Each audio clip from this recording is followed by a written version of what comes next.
demo video showing off our members back office. So we've just logged into a members back office. The first thing we're confronted with is a message from admin. This could happen for a couple of reasons. It could simply be the member has submitted a support ticket and this is the answer to his support query, or it could be that admin had a significant communication that they needed this member to see and they've added it to this members lounge. Once the member logs in, they're forced to acknowledge this note, and once they've acknowledged the note, they actually have the time and date as well as the IP address from where they acknowledged it stamped into the database for admin to be able to see down the road. So this allows positive communication where a member can't say, I didn't get the answer, I didn't get your notice, I should be credited back the last 4 months commissions because I didn't know. So very positive communication that helps solve an awful lot of issues. So we're going to say we've read the message so we can get into the actual members lounge. Okay, so if the member did not have any communications waiting for him, he'd be right here in the members lounge. Right at the very top, we have a quote of the day. We have over 14,000 quotes that are here. They're motivational, they're uplifting. Admin has control to edit all of them, delete them, add to them, full control in admin as to what is put into rotation here. Once you've set the list, it just rotates through them randomly. So upon logging into the members lounge, you're looking right at the dashboard. The format that we'll do this video in is we'll go quickly through all of the functionality. So the first tab, we'll start right here in the top left quadrant, and we've got our little Facebook feature here. Here's where your members can simply put in messages as they enroll people. There's automatic messages put in here. As their personal downline enroll people, there's automatic messages put in here. It's all downline specific. The member does have control as to who their friends are. Admin also has some control as to who the friends are. So admin can lock down the ability for friends to be outside of the downline, or they can allow friends to be outside of the downline. So very interesting feature here with a bunch of control both at the admin and the members level. Our mail function. This is where we've put in a couple of test emails, but there's prospect mail, which means the prospect has gone to the About Me page where they can submit a question to the member directly. It would then come to this area where you could have the member delete it or reply to it. He can click a button here to look at all of his messages waiting. It's broken into sections, so there's also members mails. These are intermember mails. So one member sends another member a mail within the system. This allows positive communication again because you're not in danger of your mails being scraped by spam filters. So this is actually within the system, all stays in the trap system with admin able to overview the communications going on back and forth. And then there's the admin mails. If admin's done an email blast or anything like that, that'll show up down in this section. To the next quadrant, here's where we give a compensation overview. We've got the rank tab, which gives where the member's at, the highest rank they've received, the current rank that they're at. So you would have the ability to go to the left leg or the right leg. So member can control the placement from here. If we now scroll down, we can get to the account tab. The account tab is where we're showing the actual personal account. The concept being that rather than writing a paycheck to every member every single week, the money goes into their personal account, which means it stays in your bank account, and then they request how much they would like to earn. They do have the ability to set up an automatic transfer or automatic withdrawal, and then they also have the ability to do intermember transfers and gift certificates. So here we can just see this system is set up to deal with both Japanese yen and US dollars. So we could actually take a look at the two different currencies, as well as there's a withdraw function. And you'll see that they've got reserved funds. Reserved funds simply shows anything that's in transit and hasn't been received on the other end, like a gift certificate, or possibly they've requested a withdrawal that admin has not yet processed. So reserved funds will show, and then it'll show you the actual available funds. Then it just gives you a list of all your recent transactions, your recent transfers, as well as your recent gift certificates with the ability to see the full details as well. We go to the transfers tab. This is where the member would actually issue a transfer of funds to another member. Now, why would you want to do that? Well, there's lots of countries in the world where Visa and MasterCard are not quite as prevalent as they are in North America.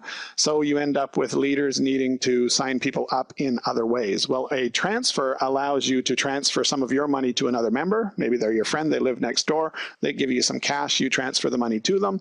Or you can actually use a gift certificate, and the gift certificate allows you to just send money to a person who is not yet a member. Gives them a little code, and when they sign up, if you sent them $500 by a gift certificate, certificate. When they sign up, they'll pick their initial order. If their order came to $400, they enter the gift certificate code. It's going to take $400 off of the $500 gift certificate and deposit the other $100 into their personal account that they could use for their auto ship in their following month. So you've got the member transfers and the member gift certificates, all part of the personal account or you also can redeem a gift certificate here. So if another member sent you a gift certificate for whatever reason, normally they'd use a transfer, but sometimes people use things a different way.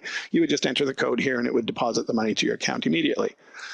The withdrawals tab is where the member can go to actually process a one-time only withdrawal or actually set up an automatic withdrawal. So in this case, this member has $14,000 or so in their account. They've got outstanding transfers of $475. They have a net available withdrawal of $13,000 and some dollars. So they could ask for their money by whatever payment types you accept. So in this case, it's set up for check, global exchange, and a direct credit that's only available in Australia. And they would put in how much they want by what payment type and click next. Set up automatic withdrawal. This is just a section where they could say, look, send me my money every week, every month, or send it to me whenever it's over $100, leave behind. So they can actually set up so that every week or every pay period or whatever your pay cycle is, their money automatically gets sent to them. So it can operate the new way or it can operate the old way where they get paid every single week. Most members, when they understand the power of the personal account and the gift certificates and transfers, will definitely leave some money behind so that they can be facilitating their downline's growth in the case of no credit cards with the use of personal account transfers and gift certificates. Okay, we'll click over to the auto ship tab. So this is just the metrics on the person's current auto ship, showing them what they have on auto ship, showing them the address that they're on auto ship for and the payment method. And of course they can change all these things here. And then the invoices tab is simply a history of all the invoices where they can click in to get more details. So this is a quick overview of the dashboard. This is what the members see directly when they get in. The idea is to give them all the metrics that they want right in front of their face. And then if they want more information, they can start to do a little digging. So over here, you'll see the tools and settings section, and you'll see we've got a calendar function. The calendar function is very powerful. The member can actually put their own personal items on their calendar. They can actually put items on their calendar and submit them to anyone in their upline if they want to make the event available for everyone in their upline's downline. And they can also submit them directly to admin for admin to agree and then make the event public for everybody in the company's calendar. So from here, a member can add their own thing. They can add to their upline's thing, or they can add to the entire admin corporate calendar. They also have the ability down at the bottom where if one of their members had asked to put something on their calendar, they would approve it in this section, and then it would go live to the calendar for them and everybody in their downline. So very powerful feature for scheduling all of your events. A little bit of fun as well. Members tend to really like this section of the Members Lounge. Details. This is just the section where the member control all of their personal details. So they can change a bunch of information about themselves in this section.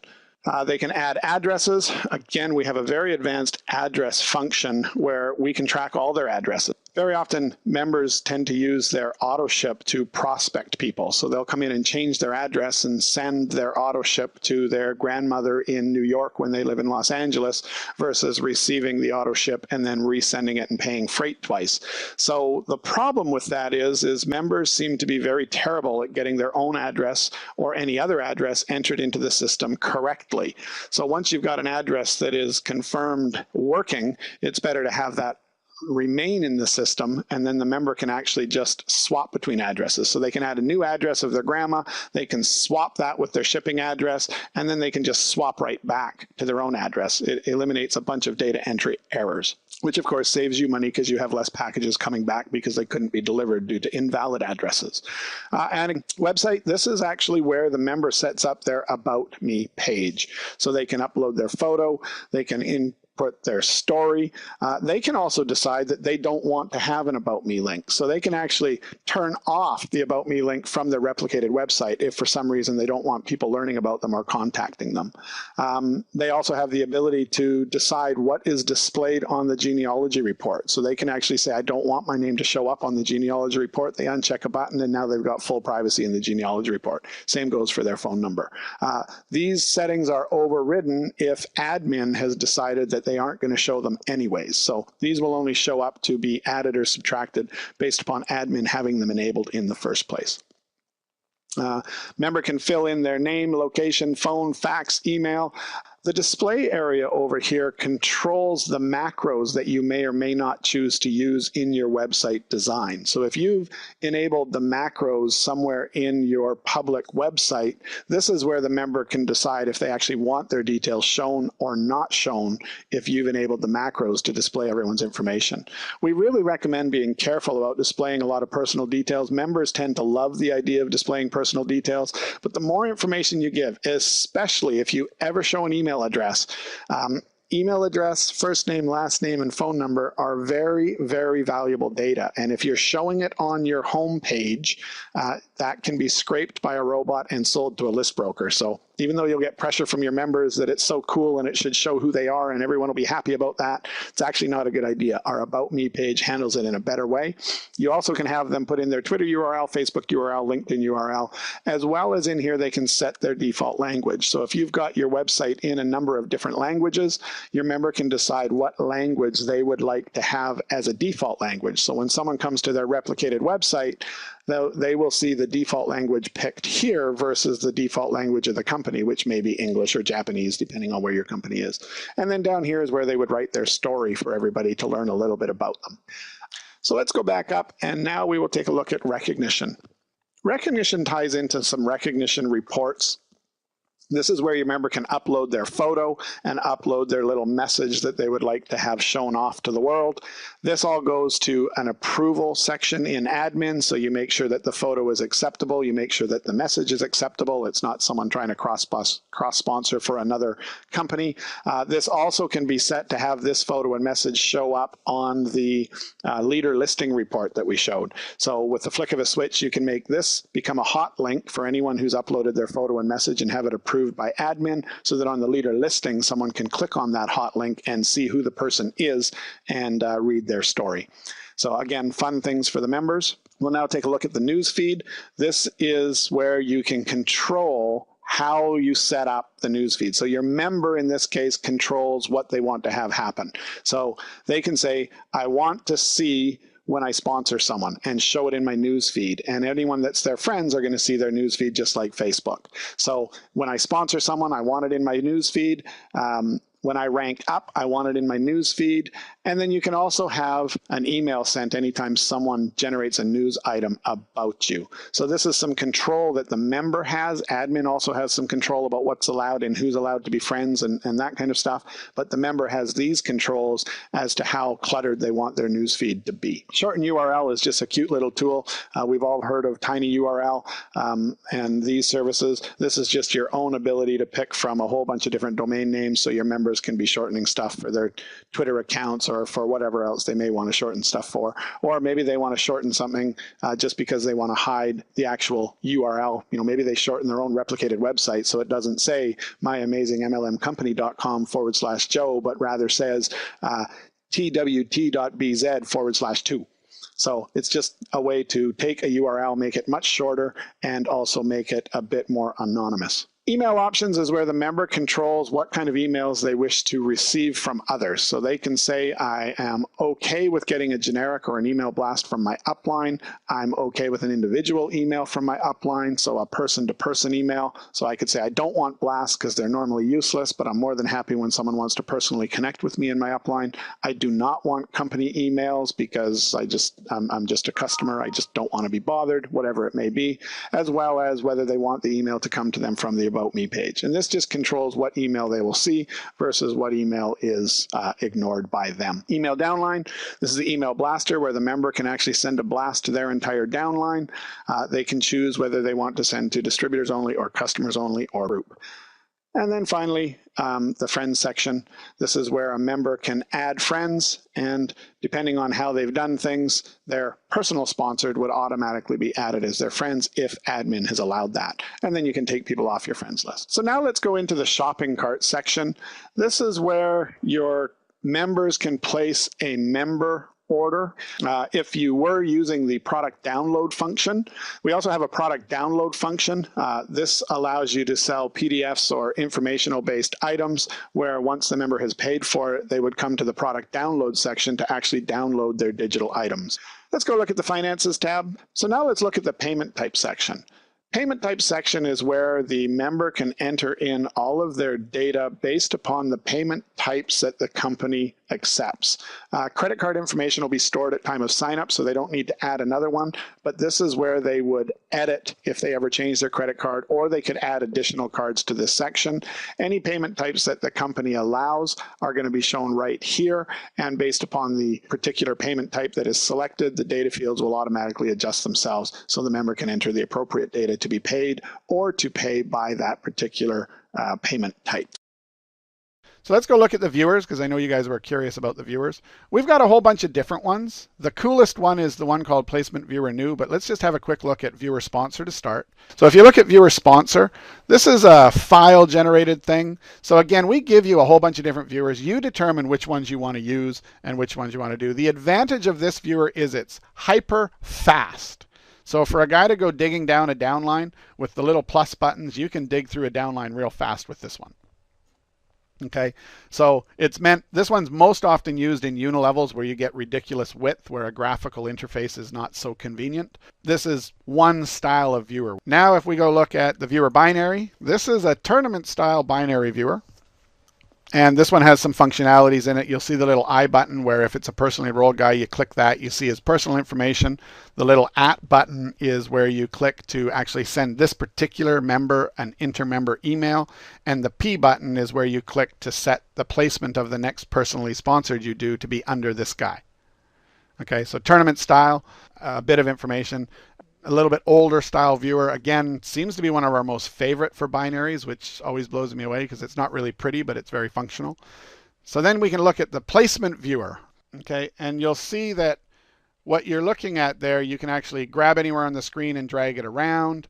As you do go downline, it sort of animates its way down depending on the speed of your computer and what's going on. You'll see the selected member details. Now, all of this selected member, a funky little thing that members love about this, which is really crazy, but if you look over on the tree orientation, just click the left button and watch what happens. Click the top button, click the bottom button, have some fun. You'll also notice that if you scroll, if you have a scrollable mouse, scrolling that mouse will actually zoom in and out of the overall look. Down at the bottom here, you'll see a username blank and a profit center. This is a place where you can jump to a particular guy. So of course, downline viewers are always neat until you're in a binary and you've got 293,000 people underneath you. And then you know that you just want to go and see what's going on with Fred, who you enrolled yesterday. So you'd go down to username and you'd type in Fred and you'd put in what profit center you want to go look at. You'd click jump to username and it would rejig the tree to show from him down. You'll also see on the left-hand selected member details page, jump to me and 1 and 2. When you've actually gone and navigated down the tree, sometimes you just want to get back to you. So you click the jump to me and it'll take you right back to the top of the tree. If you click on the 1 or the 2, in this case that means left or right, it's going to take you to the bottom of leg 1 or the bottom of leg 2 with the touch of a button. So let's say I wanted to get to the bottom of, if you guys are all looking at the screen, you can see SIM 100583. That means third center of SIM 10058. If I wanted to get to the bottom of his right leg, what I would do is I would click him first, and then I would click the 1 or the 2. Now in this case, this system is set up smart in that it doesn't allow you to sponsor on the inside legs. And in a binary, the dumbest thing you can do is allow your members to sponsor on inside legs, because then they can zigzag you and drive your payment through the roof. If you did allow sponsoring on inside legs, then that 1 and 2 would show up here, and you'd be able to, now that you've redirected your tree to this guy, you could now go to the bottom of his legs. But because this particular system is set up to not allow inside sponsoring, we don't allow you to go there because there's no reason you ever should.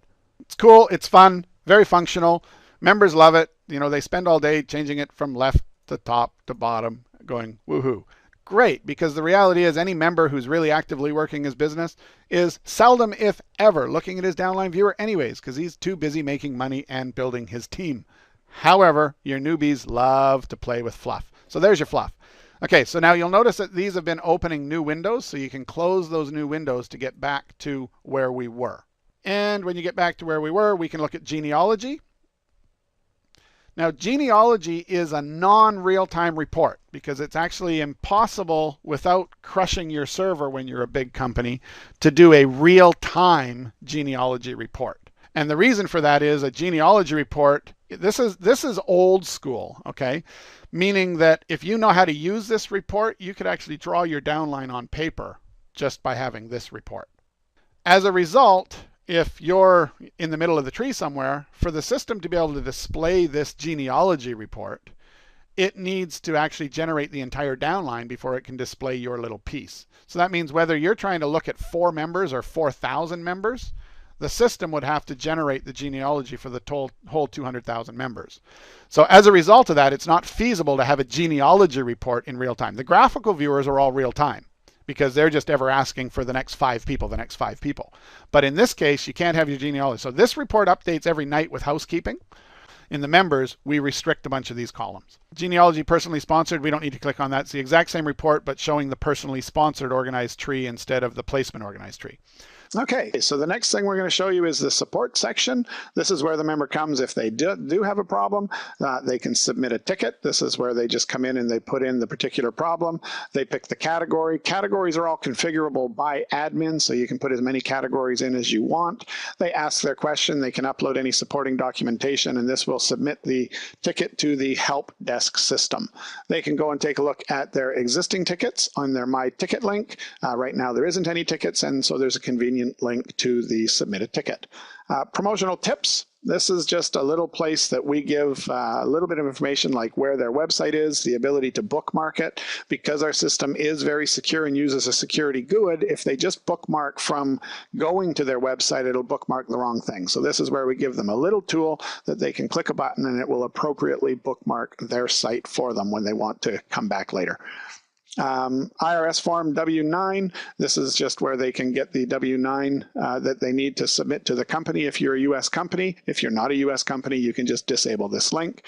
And then the FAQ, the submit ticket function and the FAQ function are closely tied. Any ticket submitted can be easily turned into an FAQ in one fell swoop at the admin side. And then here's where the member can see the actual FAQ listing of all the questions for non-members and all the questions for members. Because we are logged into a member section, we can see the members FAQ. If we were in the public area and we clicked on the same FAQ link, we would only see the non-members FAQ. So the longer you're in business, the more questions and answers there are, the more the member can help themselves before they actually come to support for questions. So it gets very, very efficient as things go on.